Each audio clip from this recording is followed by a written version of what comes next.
Estamos iniciando o programa Educação na Cultura, uma parceria da Secretaria Municipal de Educação e TV Cultura de Itabira. Esse mês, o tema dos nossos debates é o programa da Biblioteca Escolar.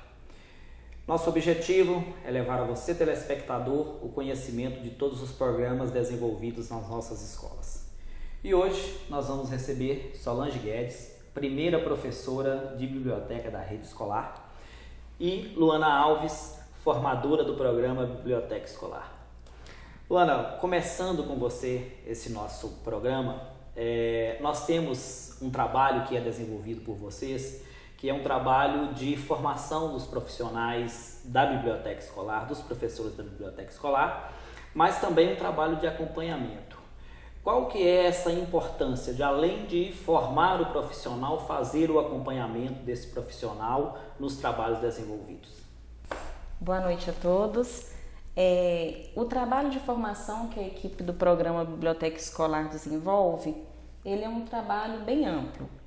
Estou pensando aqui que, além da formação que a gente faz com os professores, a gente faz com os demais profissionais das escolas. Então, ao longo do ano, a Azula até comentou na entrevista anterior, existe a formação específica para o professor que é novato. Ele passa por uma formação para entender a questão mais técnica do serviço, e a gente também faz formação para os diretores e para os especialistas, para que no momento em que nós fizermos as formações com os professores de biblioteca, a equipe gestora possa entender o contexto, a forma desse trabalho acontecer na escola. Então a gente tem um grupo todo envolvido para a promoção da leitura na escola.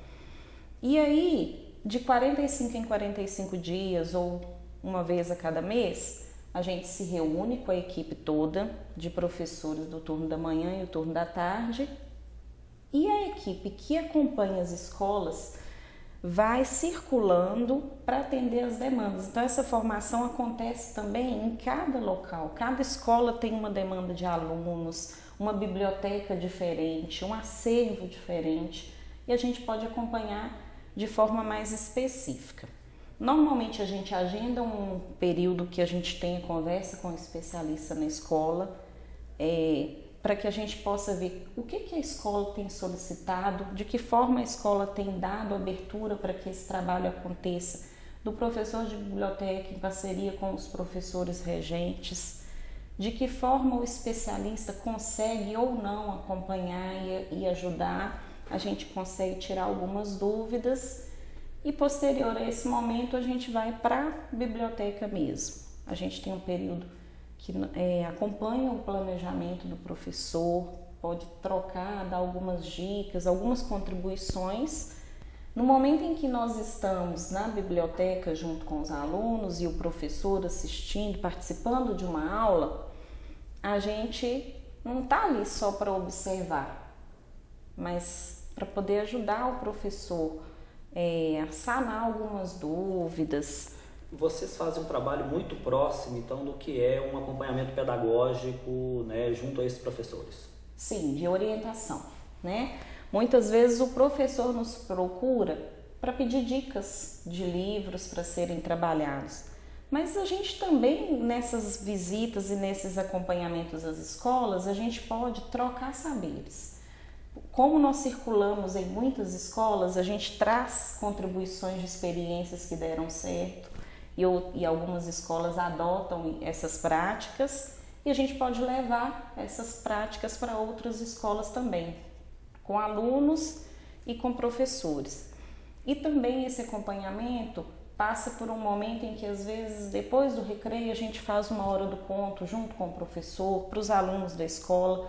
É um acompanhamento amplo, a gente não vai lá só para poder trabalhar com o professor, a gente acaba atendendo aluno, especialista, às vezes até a direção quando solicita. Muito bem. Solange, você que foi a primeira professora de biblioteca da rede municipal, conta pra gente um pouco da sua experiência com esse trabalho. Bom, a gente começou a nossa escola na Virginia Alves em 2005, quando a então secretária de Educação, Maria Alice, ela se propôs a fazer uma reforma da biblioteca e realmente pôr em prática o projeto, né, que foi proposto pelo Santos. Então, a diretora, né, ela agilizou essa reforma e então eu me dispus a fazer um curso voltado para essa área. Então, eu procurei uma instituição que tivesse oferecendo naquele momento uma formação nessa área. Eu procurei então o CTE e então eu fiz um curso de 40 horas e no ano seguinte, em 2006, a gente começou com o trabalho dentro da biblioteca. Os livros todos, né, como a Zula citou no programa dela, todos lá guardados em armários e os alunos não tinham acesso a esse material, muito menos o professor.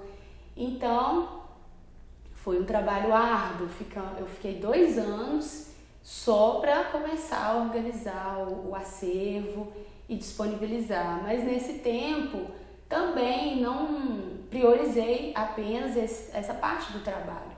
Eu também comecei com as aulas dentro da sala, né? Não tinha um espaço ainda da biblioteca, mas eu comecei dentro da sala de aula. Então, geralmente a gente fazia uma contação de história, uma leitura expressiva de algum livro, de um poema, e sempre priorizando, né, o acervo da escola, que a gente tem assim um prazer muito grande de ver que tem se dado muito valor a essa aquisição de livros, não só pela prefeitura, mas também pelo governo federal, os vários programas. Então, o meu trabalho foi de formiguinha, foi algo assim que a gente nunca termina, né? Então é muito gratificante a gente ver os alunos se interessando em folhear, em ler, principalmente quando a gente faz, né, uma contação mais animada, mais expressiva, eles gostam bastante do trabalho. Você falou que você começou um trabalho e ainda nem tinha uma biblioteca totalmente organizada, né? É possível, né, através do seu trabalho, perceber que as escolas, mesmo se elas não tiverem aquele espaço físico da biblioteca, é possível desenvolver um trabalho? Claro, com certeza. Eu penso que a vontade ela é poderosa, né? E a gente tem que valorizar o que já tem na escola, né? Não vamos ficar ali naquela de, não tem espaço. Contar história é tão prazeroso, debaixo de uma árvore, numa quadra. E os espaços em si, eles até ajudam às vezes numa contação de história. E isso flui, né? Muito, muito bacana quando você tem essa vontade, quando tem um trabalho, né? E a gente percebe que, por exemplo, no meu caso, quem orientava inicialmente era a Zula, então a gente tinha esse respaldo. Então, mesmo não tendo espaço, mesmo talvez não tendo ali um lugar apropriado, uma carteira, mas é possível fazer essa estimulação da leitura. Luana, nós temos um número grande de escolas no município. Quais são as escolas acompanhadas, né, por vocês e quais são as dificuldades encontradas para fazer esse acompanhamento? Bom, nós temos um número grande mesmo, como você já disse, são 30 escolas, 20 urbanas, 10 rurais, alguns anexos e as creches ainda. Às vezes a gente encontra dificuldade porque nós temos escolas que têm 8 turmas em um turno e temos escolas que têm 16, 14 turmas. Então o professor às vezes tem a grade cheia, com poucos horários de intervalo livre para poder desenvolver o serviço técnico que a gente também precisa acompanhar. E aí essa dificuldade, a gente acaba tendo que fazer uns ajustes para que a gente consiga ter o retorno, dar o feedback para o professor.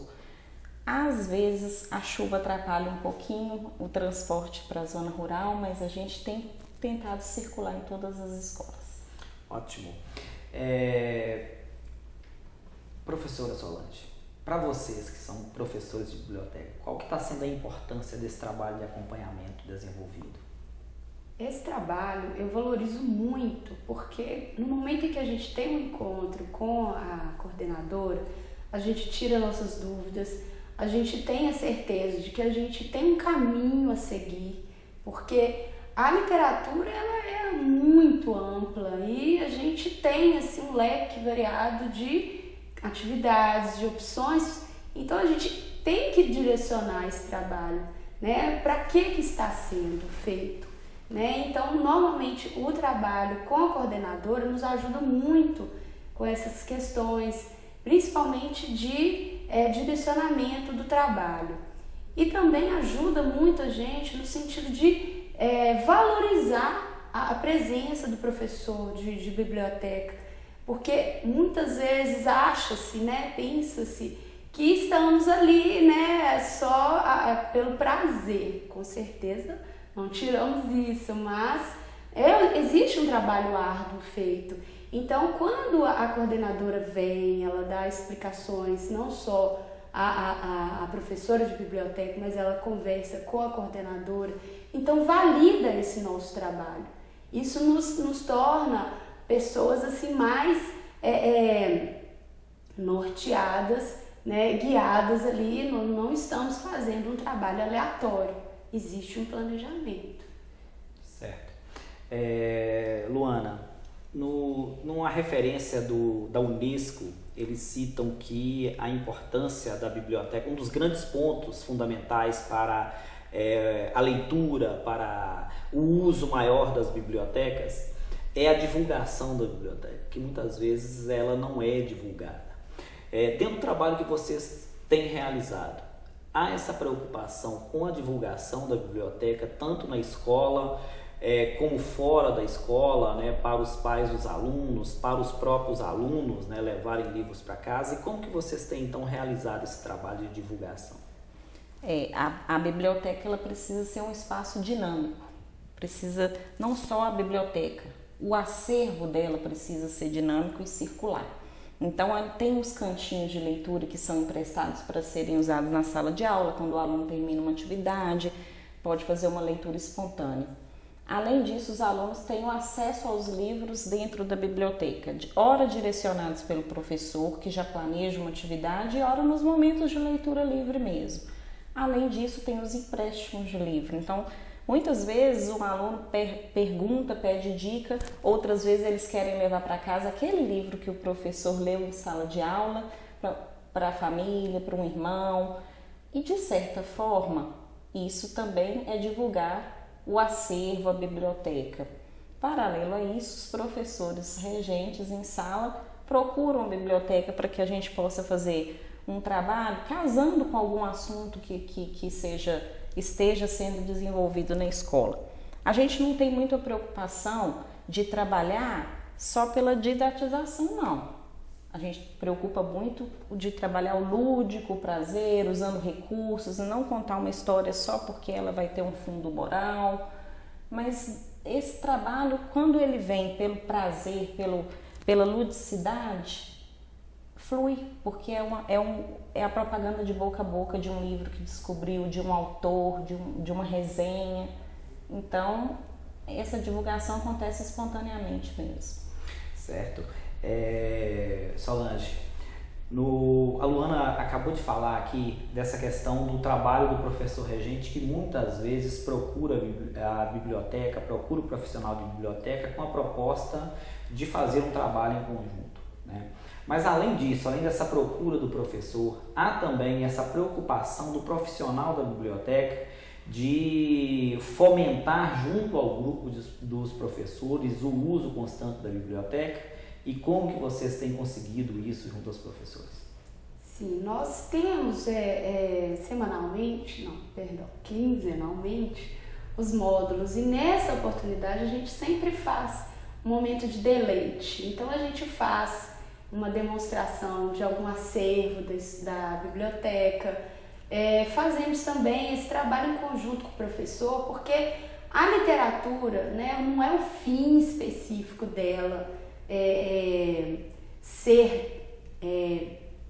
passar conhecimentos, né? Não é um fim, não é o único fim, mas a gente tem essa preocupação também de estar nessa sintonia com o professor, porque quando existe essa conversa da gente, do professor de biblioteca com o professor de da sala de aula. Também fazemos com o professor da informática, porque é bacana quando a gente vê um livrinho ou vê um vídeo relacionado àquele livro.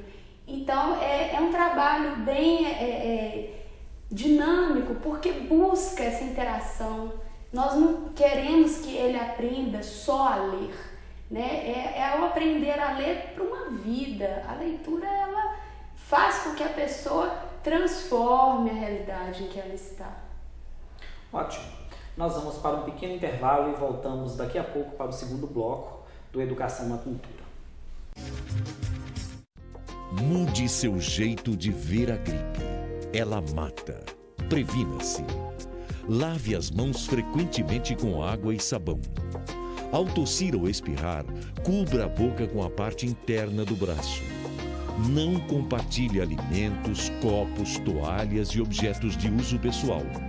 Evite ambientes fechados e com aglomeração de pessoas. Nunca use medicamentos sem orientação médica. Em caso de suspeita de gripe, procure a unidade de saúde mais próxima. Ou, em caso de dúvida, ligue 155.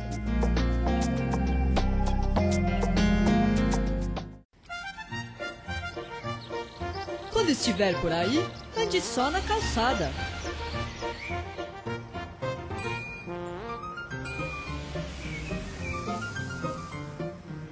E na hora de atravessar a rua, use a faixa de pedestre.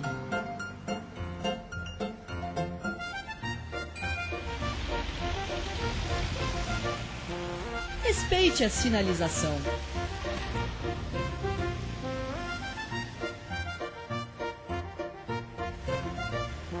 Lembre sempre que legal é usar o banco de trás e que o cinto de segurança protege você. Trouxe o passe que você pediu. Valeu, cara.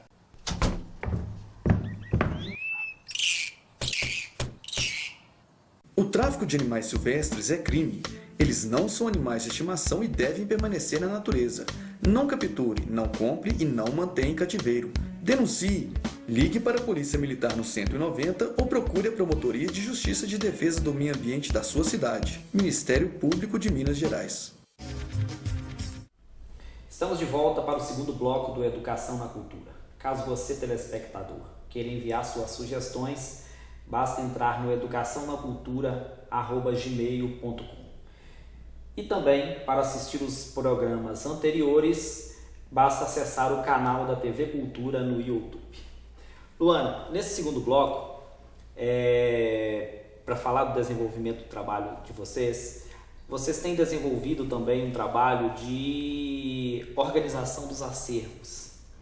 Qual a importância dessa organização dos acervos? Ela ajuda no acesso e na democratização das bibliotecas? Sim, ajuda. Nas formações gerais, a gente até, dentre as tantas atribuições de um professor de biblioteca, tem as orientações de como o professor no dia a dia poder fazer isso. E a gente vai percebendo algumas demandas específicas e vai até as escolas para poder ajudar nessa revitalização do espaço. Com o espaço revitalizado, o acesso aos livros também fica mais fácil. Nós temos, embora a biblioteca escolar seja um espaço informal, quando eu digo informal porque uma biblioteca municipal, por exemplo, ela é uma biblioteca pública, ela tem toda a formalização, um padrão que é universal, mas a gente tenta fazer um pouco desse padrão dentro das escolas para que os alunos, na hora de retirar um livro da prateleira, ele saiba que o livro fica organizado pelo último sobrenome do autor. A gente costuma separar por blocos, então tem um cantinho que é com os livros da educação infantil, um canto que normalmente fica com os livros juvenis, outros adultos, e temos um espaço que é o que a gente fala de literatura especializada, onde a gente coloca temas mais específicos como trânsito, autores itabiranos, que é uma demanda nossa daqui, cultura afro, cultura indígena. Além disso, ainda temos, como nós temos bons livros de referência para o professor, a gente também faz um espaço na biblioteca direcionado para cá, para as diversas disciplinas. livros literários que vão dar suporte para o professor se aprimorar e estudar. Quando essa revitalização é feita, a organização, a alfabetação, tudo isso vai favorecer para que o aluno e os outros visitantes da biblioteca possam interagir de forma dinâmica com o livro. Ótimo. Solange, com relação, você falou um pouco do trabalho, né, que vocês desenvolvem junto ao professor regente, né, esse professor que trabalha na sala de aula, que leva os alunos na biblioteca. Além desse trabalho, com o acervo que vocês têm, que a Luana acabou de falar, que tem acervo para o professor, tem acervos variados nas bibliotecas escolares, vocês desenvolvem outros trabalhos também paralelo, né, nas bibliotecas escolares, além desse que é desenvolvido junto ao professor regente? Sim, a gente tem, como a Luana citou, um trabalho técnico. Então, nós temos a organização dos livros para que facilite. Na hora que o professor pede, por exemplo, eu preciso trabalhar algum assunto em ciências, e esse assunto pediu um livro, que muitos livros didáticos sugerem alguns livros literários para aquele assunto.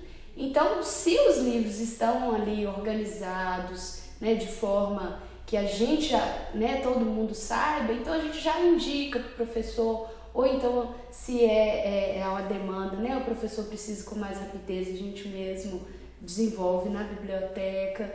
Então, existe essa troca, né, e é um trabalho muito em conjunto, né, e o livro ele tem que circular, né, então a gente também faz sarau poético para divulgar, né, alguns livros que estão, né, relacionados a poesias, e temos também teatro que a gente já faz também, é muito bacana. E alguns trabalhos a gente também faz no sentido de estar provocando, né, a ligação da literatura com outras artes, né? Então a gente faz trabalhos com pintura, e então a biblioteca é um espaço não só de leitura, mas ler outras coisas, né? O livro, né? Ele é ampliado, a gente faz leitura de obras artísticas também. Então é bacana quando a gente tem essa oportunidade de mostrar ao aluno as várias possibilidades de leitura. Nós falamos de um tema aqui no início sobre a questão da divulgação das bibliotecas, junto externamente à escola. Além desse trabalho desenvolvido que você falou da contação de história para o público interno, há pais de alunos, membros da comunidade, onde a escola está inserida, que tem procurado por esses livros, tem procurado a biblioteca, ou isso não tem ocorrido? Não, eu penso que assim, ainda está pouco, né? Eu observo que poucos pais têm essa disponibilidade, mas a gente ainda vê, é muito legal. Tem alguns vizinhos da escola que às vezes procuram, eu estou precisando de um livro que fala assim, então a gente ajuda. Já recebi bilhetinhos de pais que falaram, nossa, que história bacana que você contou essa semana, eu ouvi essa história do meu filho e lembrei da minha avó contando. Então os pais às vezes pedem, você pode mandar esse livrinho com meu filho? Então assim, é um trabalho assim que às vezes parece que é só com o aluno, mas envolve toda uma família, que quando ele leva o livro para casa, ele mostra, ele conta, né? E o pai ele acompanha esse trabalho da escola, os alunos ficam assim mais envolvidos e a família também pede para ver. É muito pouco ainda, mas tem alguns exemplos assim muito bons e que a gente quer realmente transformar, né, famílias leitoras, não é só ali dentro da escola. Certo. Luana, para onde você vê que caminha o trabalho da biblioteca escolar, a própria biblioteca escolar, e para onde você acha que deve caminhar as bibliotecas escolares, esse trabalho desenvolvido nas bibliotecas escolares? O trabalho desenvolvido na biblioteca, com certeza, ele caminha para facilitar como a Solange mesmo disse, a leitura de mundo, né? Então, tudo isso é para ajudar na formação de um cidadão crítico, um cidadão, uma criança, um adolescente, um adulto que vai saber reivindicar. Então, quando ele conhece, quando ele tem conhecimento do mundo, ele lê, ele tem mais argumentação, ele tem mais possibilidades. Então, a gente não tem como falar que vai para um lugar. Isso é muito amplo. A leitura dá tantas possibilidades, a gente é só... a gente faz um pequeno trabalho que vai propiciar que as pessoas possam refletir e argumentar, sabe? Esse ano a gente trabalhou muito pensando na mediação da leitura, provocando a reflexão do aluno. A reflexão da parte racional de uma história, da parte emocional, da parte sensorial. Tudo isso vai contribuir para o aluno lá na frente, quando ele não é aluno mais, quando ele está no dia a dia em casa, quando ele está no mercado de trabalho, para que ele tenha argumentação e principalmente seja um cidadão crítico. Muito bem. Solange, dentro dessa linha, né, que a Luana acabou de colocar, nós temos algumas pesquisas no Brasil sobre bibliotecas escolares e muitas delas apontam para o seguinte aspecto. No Brasil todo, cerca de 40% das escolas brasileiras não possuem bibliotecas escolares. E a maioria das escolas, inclusive, que possuem bibliotecas escolares, são bibliotecas sucateadas, com pouca presença de acervos, né? Eu vou fazer a mesma pergunta para você, né, que eu fiz para a Luana. Você acha que há uma tendência de mudança, né, você que fez vários cursos na área, você acha que há uma tendência de mudança, né, no Brasil, uma tendência de valorização das bibliotecas escolares, né, e qual a importância disso no segmento educacional? Olha, a gente tem observado assim, que infelizmente algumas leis ainda são levadas assim, a passos bem pequenos, mas já é um avanço. Nossa biblioteca, pelo menos onde eu trabalho, na Escola Efigênia Alves, a gente tem um acervo de aproximadamente 6.000 livros. Então, assim, dá um acervo muito bom para que os alunos todos tenham uma leitura diversificada e pensar que a biblioteca é um espaço democrático, de que não existe um livro, né, um livro que seja melhor que o outro, um acervo que esteja, né, acima. Então a gente vê que o governo tem investido. Nós recebemos assim, quase praticamente de ano em ano bastante material e é bom quando a gente tem essa vontade política de realmente investir na leitura.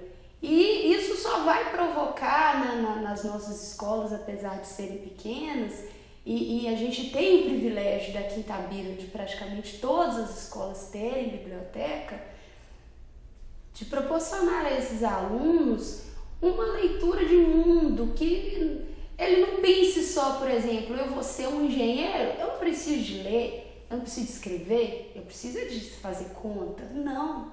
Um engenheiro que tem a leitura, que leu, que investiu na leitura, a pessoa que tem hábito de ler, ele vai ser um médico melhor, ele vai ser um professor melhor, ele vai ser até um varredor de rua, mas que o trabalho que ele esteja fazendo, a leitura tornou a vida dele diferente. A leitura transformou a pessoa que ele é. Então, a pessoa que às vezes acha que um simples livro, às vezes pode não provocar tanto, mas as coisas, às vezes, né, elas são imperceptíveis aos olhos, mas quem lê percebe. Você falou e me lembrou uma frase que eu não me lembro de quem, que a leitura, ela não transforma pessoas, mas pessoas transformam o mundo. E quando a pessoa ela é um leitor, a transformação é muito mais fácil. Com esse pensamento, nós vamos encerrar o nosso programa. Gostaria de agradecer muito a sua presença, Solange. né? Muito obrigado por comparecer, né, no nosso programa para falar um pouco do seu trabalho desenvolvido, né? Muito obrigado. Luana, muito obrigado a você também pela participação, né?